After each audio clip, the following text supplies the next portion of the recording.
Buenos días, hermanos, el Señor les bendiga.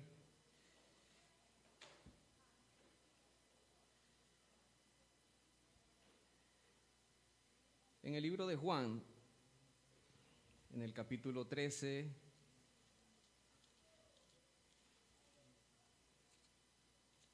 encontramos la escena donde Jesús está en los días previos a su crucifixión.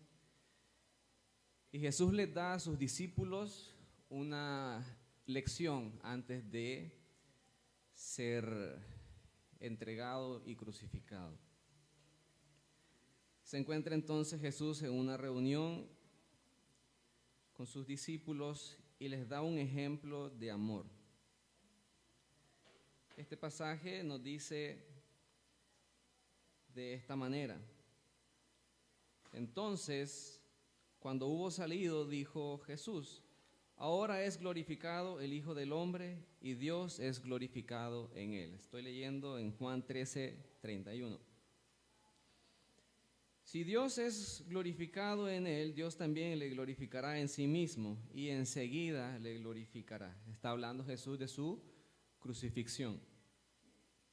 Hijitos, diciéndole a sus discípulos, aún estaré con vosotros un poco. Me buscaréis, pero como dije a los judíos, así os digo ahora a vosotros: a donde yo voy, vosotros no podéis ir. Jesús les está diciendo que lo que él había de padecer, sus discípulos no iban a padecerlo. Y de hecho fue así, porque todos los discípulos, al momento de que Jesús fue apresado, todos sus discípulos lo abandonaron llenos de temor. Solo un grupo reducido, incluyendo mujeres, lo siguieron de cerca y estuvieron a la distancia siguiendo el camino que Jesús siguió hacia la cruz. Les dice luego Jesús, versículo 34, un mandamiento nuevo os doy, que os améis unos a otros. Como yo os he amado, que también os améis unos a otros. Jesús les dice: ámense como yo los he amado a ustedes, con la misma intensidad con la que yo los he amado a ustedes, así también deben amarse ustedes entre ustedes mismos. Incluso, unos cuantos versículos antes, Jesús había dicho: uno de ustedes me va a entregar. Pero no porque sabía de que Judas lo iba a entregar, no por eso Jesús se rehusó a servirlo aún de esa manera. ¿De qué manera lo sirvió? Lavando sus pies. Jesús, siendo el maestro, hizo lo que hacía un siervo del más bajo rango. Lavar los pies era un acto de cordialidad hacia un invitado, pero también era algo que realizaba únicamente alguien que era de un rango bajo. No se esperaba ver a alguien que era tenido como un maestro o a alguien alto, de alto nombre en la sociedad, que hiciera tal cosa como lavar los pies. Eso era hecho por la servidumbre, y Jesús, eso fue lo que hizo aún a Judas, quien lo había de entregar. Y Jesús les dice: de esa misma manera que yo, siendo el más grande entre ustedes, me hice como el más bajo entre ustedes, por amor. Y esta va a ser una manera o una característica en la que todo mundo va a saber que ustedes son mis seguidores. En esto conocerán todos que sois mis discípulos. Versículo 35. Si tuvierais amor los unos con los otros. Ahora, Jesús les dice: un mandamiento nuevo les doy, pero en realidad el mandamiento no era nuevo. En el libro de Deuteronomio, capítulo 6, versículo 5, se nos dice: amarás al Señor tu Dios con todo tu corazón, con toda tu alma y con toda tu fuerza. El mandamiento de amar no era realmente algo nuevo. Y aún en el libro de Levítico, capítulo 19, versículo 18, dice: no te vengarás, ni guardarás rencor a los hijos de tu pueblo, sino que amarás a tu prójimo como a ti mismo. Entonces, ¿a qué se refiere Jesús cuando les dice: un mandamiento nuevo les doy? Bueno, Jesús a lo que se refiere es principalmente a dos cosas. Jesús establece un parámetro nuevo en el sentido de demostrarle un amor sacrificado. Jesús se entregó por amor a sus discípulos, Jesús se entregó por amor a todos nosotros de una manera sacrificial, al punto de que entregó su vida para que nosotros pudiéramos vivir. Y segundo, de que este amor que Jesús le pide a sus discípulos que demuestren es un amor que fluye por medio de la obra del Espíritu Santo. Es lo que se nos dice en Gálatas 5:22, donde nos dice que mas el fruto del Espíritu es amor, gozo, paz, paciencia y todo lo demás. Pero el amor fluye por medio del actuar del Espíritu Santo. Ese amor que entre nosotros deberíamos demostrarnos y que, como ya bien vimos, debería ser una cosa característica de cada uno de nosotros, es un amor que debería expresarse principalmente, pero no únicamente, a los que somos de la familia de la fe. Por eso es que Jesús dice: en esto conocerán todos que ustedes son mis discípulos, si tienen amor los unos por los otros. El amor dentro de la familia de la fe debe ser característico, principalmente dentro de esta comunidad. Sí, es cierto que también debemos amar a los que están afuera, si no Jesús no hubiera dicho que también tenemos que amar a nuestros enemigos. Pero ese amor tiene que ser principalmente característico para los que estamos aquí adentro de la familia de la fe. Gálatas 6:10 nos dice: así que entonces hagamos bien a todos según tengamos oportunidad, y especialmente a los de la familia de la fe. Si a alguien nosotros hemos de demostrar nuestro amor, debe ser principalmente a los que estamos dentro de la familia de fe. Mi hermano, mi hermana que está aquí conmigo, son los principales receptores del amor que yo como cristiano debo demostrar. Si he de ser paciente para con algunas personas, debería ser principalmente paciente para con las personas que están dentro de la familia de la fe. Pero entonces, si Jesús nos manda a amarnos, vale la pena preguntarse: ¿qué es amor? ¿O qué es amar? Y desde ese punto también podríamos preguntar cómo se manifiesta o cuáles son las características del amor. Y voy a tratar de desarrollar una línea de pensamiento para llegar a una conclusión quizás poco mencionada o poco esperado de algunos, pero parto mencionando una canción que creo que muy acertadamente dice: la definición de amor el mundo no la elige, Dios es amor y Dios a quien ama corrige. Nosotros no somos libres de interpretar el amor a nuestra manera. Nosotros no somos libres de decidir qué es el amor o qué significa el amor. Ciertamente cada uno de nosotros puede tener una noción de lo que es el amor. Algunos definen el amor como un sentimiento afectivo, algunos lo definen como atracción, algunos lo definen como admiración, afinidad o armonía entre seres. Y ciertamente todas esas definiciones caben dentro de lo que es el concepto del amor, pero yo voy a orientarme hacia una característica quizá un poco menos convencional. Cuando hablamos del amor en el sentido bíblico, cuando hablamos de amor en el sentido de la teología, hablando de los atributos de Dios, nosotros podemos ver en la Escritura que Dios no ama a todos por igual. Y voy a tratar de decir esto con mucho cuidado, para que no me malinterpreten. Pero en la Escritura vemos que Dios no ama a todos por igual. Y cuando hablamos del amor de Dios, podemos hablar del amor de Dios en al menos 3 categorías. Una sería hablar del amor benéfico de Dios, donde podemos nosotros recibir los beneficios de Dios. En este sentido podríamos hablar de todo lo que Dios creó. Nosotros podemos disfrutar de la creación. Ninguno de nosotros creó su propia agua o su propio aire.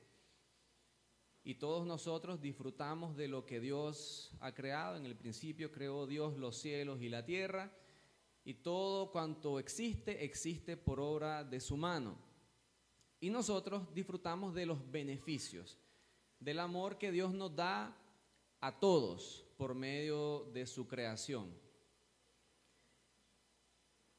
Sabemos que dice la Biblia, Mateo 5:40, y pudiéramos encontrar otros versículos, ¿verdad? Solo voy a mencionar este, que Dios hace salir su sol sobre malos y buenos, y que hace llover sobre justos e injustos. Entonces, de alguna manera, todos nosotros que estamos en esta tierra podemos gozar en alguna medida de los beneficios de Dios.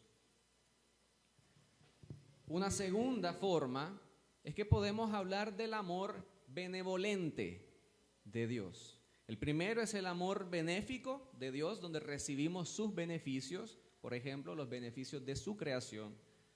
El segundo es el amor benevolente de Dios, donde Dios hace manifiesta a la humanidad su buena voluntad. Y esto es extensivo para todos en general. Segunda Pedro, capítulo 3, versículo 9 nos dice, sino que Dios es paciente para con nosotros, no queriendo que ninguno perezca, sino que todos procedan al arrepentimiento. Dios tiene un buen deseo, una buena voluntad para con toda la humanidad. A esto se enfrenta la realidad de que nosotros tenemos alguna libertad para elegir seguir a Dios o para rechazarle. Pero de todas maneras Dios hace manifiesta a la humanidad su buena voluntad, y este es el amor benevolente de Dios, donde nos dice que quiere que ninguno se pierda, sino que todos procedan al arrepentimiento. Y una tercera categoría en la que podemos definir o en la cual nos podemos referir al amor de Dios es el amor de complacencia. Este tipo de amor solamente se manifiesta de Dios hacia su Hijo Jesucristo. En segunda de Pedro 1:17 se nos dice, este es mi Hijo amado, y esto también lo podemos leer en Mateo, Marcos y Lucas. Este es mi Hijo amado, en el cual tengo complacencia. El amor de complacencia de Dios se manifiesta únicamente de parte de Dios Padre hacia su Hijo Jesucristo. Y la única manera en la que nosotros podemos hacernos partícipes o en la que nosotros podemos gozar o disfrutar de este amor de complacencia es cuando nosotros estamos en Cristo.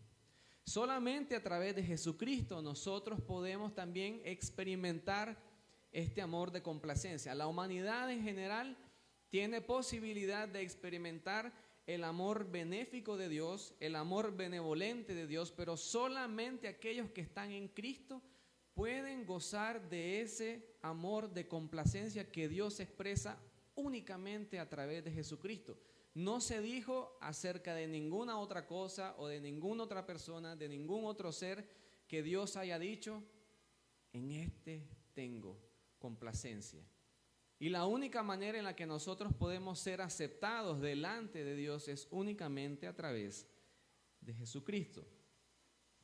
Ahora, siguiendo en mi línea de argumentación, si entendemos que el amor tiene que ser una característica de nosotros como creyentes, de nosotros como iglesia, principalmente entre nosotros, si entendemos que Dios no ama a todos de la misma manera, y para reforzar este punto, solamente voy a mencionar, aunque es bien controvertido, pero tengo que meterme al tema sin miedo.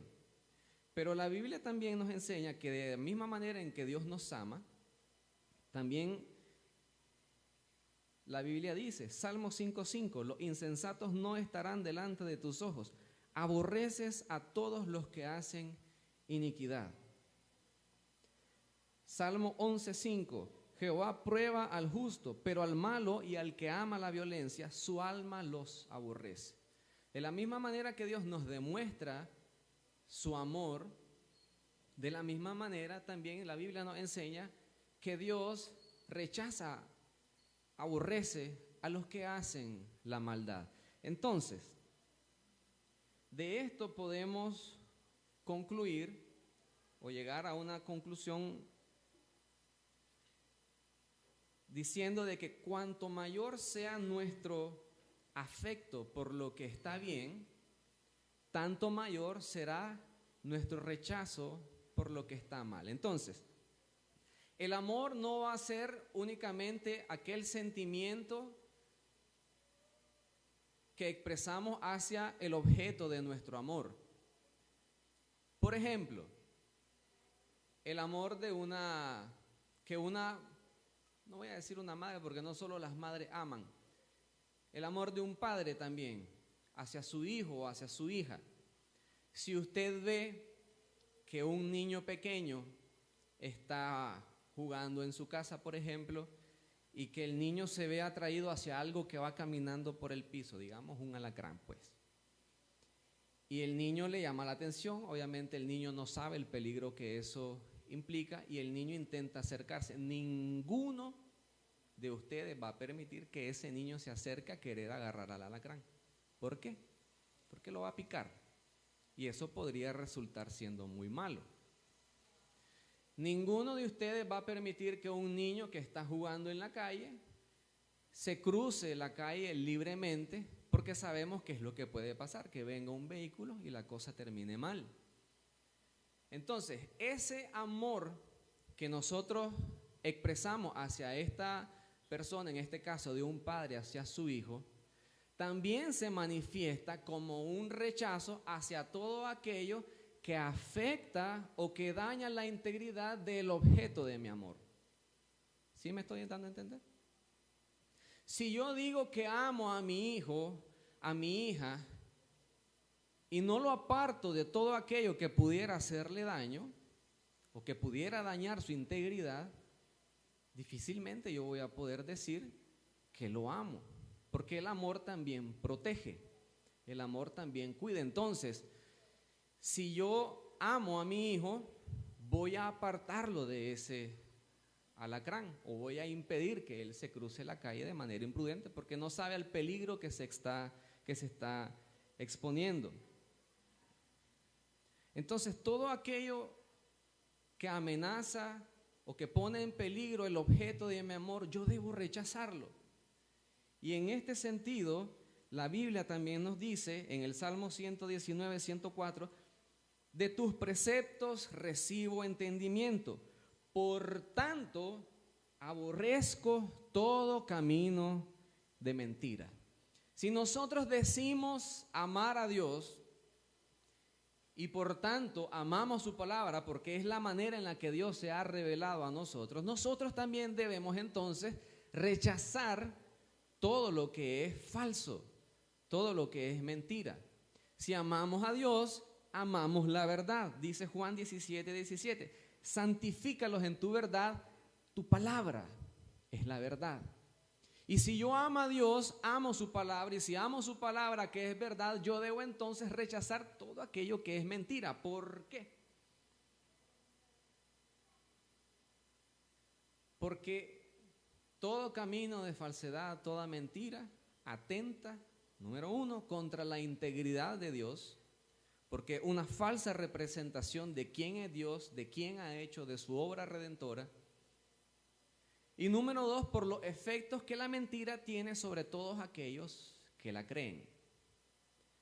Salmo 119, 163 dice, aborrezco y desprecio la mentira, pero amo tu ley. Porque la ley de Jehová es verdad. Si amamos a Dios, amamos su palabra, debemos rechazar entonces todo aquello que tergiversa, que pervierte, que falsifica o que manipula su verdad.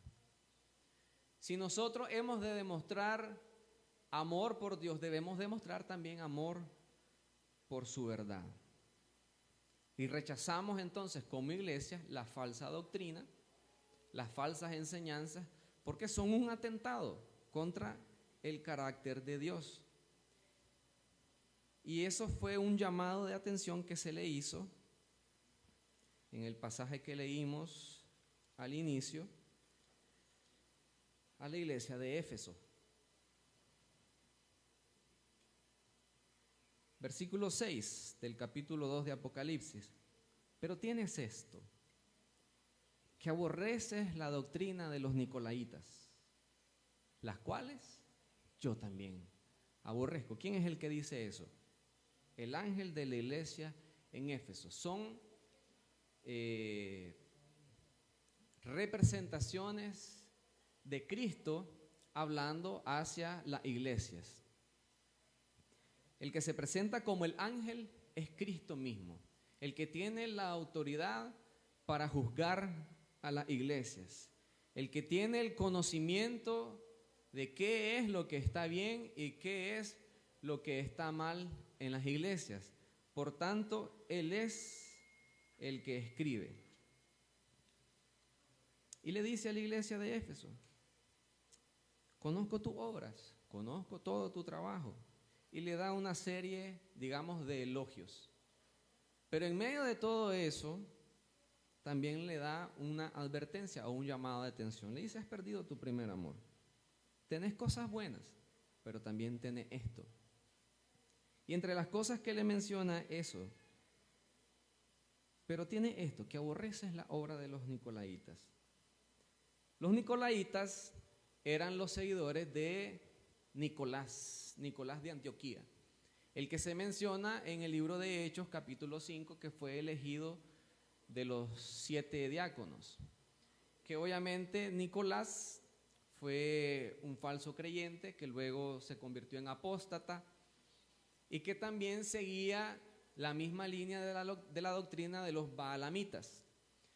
Los baalamitas, al igual que los nicolaitas, seguían la doctrina o la enseñanza que los llevaba al pueblo a conductas inmorales y perversas. Y Jesús le dice a la iglesia: aborrecé este tipo de enseñanzas. Clemente de Alejandría dice acerca de los nicolaitas: se abandonaron al placer como chivos, dedicados por completo a sus propias indulgencias. La enseñanza de los baalamitas y de los nicolaitas que se nos menciona acá pervertía la gracia de Dios y corrompía, reemplazaba la libertad cristiana por el libertinaje pecaminoso. Es decir, nosotros somos la iglesia, hemos creído en Cristo, nosotros somos salvos por gracia, entonces déle rienda suelta a lo que quiera hacer porque usted ya es salvo y nada de lo que pueda hacer lo puede condenar porque sus pecados ya han sido perdonados. Y es cierto, nosotros hemos sido perdonados, hemos sido salvos por gracia, pero para ahora andar en caminos de santidad, no para andar en libertinaje. Y esta era una perversión que se estaba viviendo y a la cual la iglesia de Éfeso había hecho frente. ¿Por qué la iglesia de Éfeso se oponía? Porque amaban la doctrina. Obviamente también habían caído en el error de dejar el primer amor. Lo habían hecho simplemente por el amor a rechazar las falsas doctrinas, pero no por amor al Dios que había dado la doctrina. Pero el punto de mi mensaje va a ser que si nosotros como iglesia queremos demostrar amor hacia las personas que están a nuestro alrededor, hacia los que estamos dentro de la iglesia y hacia los que están afuera de la iglesia, una de las mejores cosas que nosotros podemos hacer es decirles la verdad.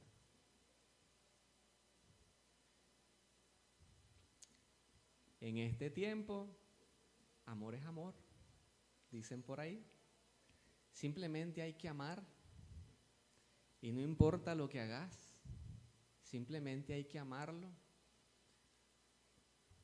Y la gente ha creado su propio concepto de que el amor simplemente es amor y hay que darlo libremente, y sí es cierto, pero es una imagen pervertida de lo que es el amor. Amor o amar no es ser indulgente. Por la misma razón del ejemplo que ponía del niño con el alacrán o del niño cruzando la calle. Porque si nosotros simplemente, ay, es que yo lo amo y no lo puedo corregir, o no le voy a decir que está cometiendo un error, porque ahora no se puede contradecir a nadie. Cada quien tiene su verdad. Eso es verdad para vos, pero no para mí. Entonces vos vivís tu verdad y déjame a mí vivir la mía. Pero no es eso lo que nosotros vemos en la Escritura. Y si en algo la Biblia nos ha de orientar, ha de ser en vivir la vida cristiana como Dios dice que tenemos que vivirla y no como nosotros creemos que debemos vivirla o como a mí me conviene vivirla. Y si Dios nos enseña de que nosotros tenemos que amar a nuestro prójimo de la misma manera en que Cristo nos amó a nosotros, eso no debería impedirme decirle a mi hermano que está cometiendo un error y hacerlo a como lo hicieron los de la iglesia de Éfeso. Rechazaron las falsas enseñanzas que llevaban a la gente de dentro de la iglesia a vivir en conductas inmorales. Uno, porque era una perversión del carácter de Dios, y dos, por el daño que producía en esas personas el vivir bajo la influencia de las falsas enseñanzas. En el mundo de hoy, nosotros no nos atrevemos a decir la verdad porque ofende, porque rechazan, porque señalan, y han presentado una imagen de un Jesús blandengue, tolerante, extremadamente pacifista, pero eso no es el Jesús de la Biblia. Yo veo en la Biblia un Jesús, y obviamente tenemos que ser muy cuidadosos en esto. No estoy diciendo vayámonos a los extremos, pero tenemos que ser muy cuidadosos en esto. Jesús, ¿qué le dijo a los falsos maestros? Les decía sepulcro blanqueado, generación de víboras. Un Jesús indignado porque habían convertido en un mercado el templo. Un Jesús que volcó mesas. Y no estoy diciendo vayamos a hacer revueltas. Lo que estoy queriendo decir es, seamos cuidadosos en disfrazar de amor la indulgencia ante el pecado. Seamos cuidadosos de verdaderamente demostrar lo que es el amor bíblico. Un amor que por protección a la persona amada rechaza todo aquello que atenta contra su integridad. ¿Y cuántas cosas están en juego en esto? Si retomamos el ejemplo del niño queriendo jugar con un alacrán o jugando en la calle, eso podría tener unas consecuencias fatales, obviamente. Pero lo hacemos quizás pensando primeramente en las consecuencias físicas. Una alergia por el piquete, en el caso de mis sobrinos, ahí estuve en el hospital por un piquete, 2-3 días. Pero estamos hablando nada más de consecuencias físicas, que lo vaya a golpear un vehículo, no sé, nadie quiere que una fractura suceda o cosas por el estilo. Pero cuando hablamos del pecado no estamos hablando únicamente de consecuencias físicas. Estamos hablando de consecuencias espirituales que son eternas. Y si yo veo que alguien, amigo mío, está viviendo de una manera que yo veo en la Biblia que no es correcta, está viviendo de una manera que va a llevar su alma a la condenación eterna, me voy a quedar callado. Si yo veo por ejemplo, ustedes están viendo hacia acá, yo estoy viendo hacia allá, si yo veo que el techo empieza a agarrar fuego, yo no me voy a quedar callado, yo les voy a decir, salgamos antes que nos quememos todos. Pero si yo le digo, se está quemando, salgamos, no es cierto, no se está quemando. ¿Cómo no? Yo voy a hacer todo lo posible por demostrarte que lo que te estoy diciendo es cierto y que lo que vos estás no es que se hume de otra cosa. yo voy a hacer todo lo que esté a mi alcance por demostrarte que lo que estás creyendo o que lo que vos estás pensando está equivocado. Entonces, ¿por qué no hacemos lo mismo con las personas que están incluso dentro de la iglesia, pero que viven engañados? Que viven como los que seguían la doctrina de los nicolaitas, que viven como los que siguen la doctrina de los baalamitas, que viven seducidos por su pecado, que viven engañados por las corrientes ideológicas de este mundo. ¿Por qué no hacemos lo mismo? Si queremos demostrar ese amor que Jesús tuvo por sus discípulos y ese amor que Jesús tiene por nosotros, debemos también aprender a señalar el error. Debemos también hacer lo que hacía la iglesia de Éfeso, no olvidando el primer amor. Lo hacemos por amor a Cristo, por amor a quien Él es, por amor a la palabra de Dios, por amor a la verdad. Pero también rechazamos las falsas doctrinas porque eso daña la integridad de la persona que usted tiene a su lado.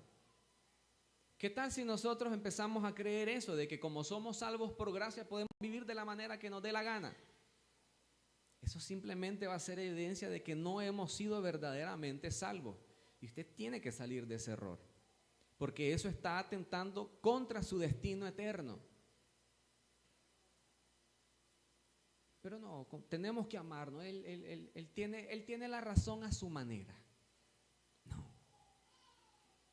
Tenemos que estar dispuestos a señalar el error con amor. Hay una frase respecto a los que estudiamos teología, que en alguna etapa quizás nos agarra por querer entrar en debates por el fin de ganar el debate.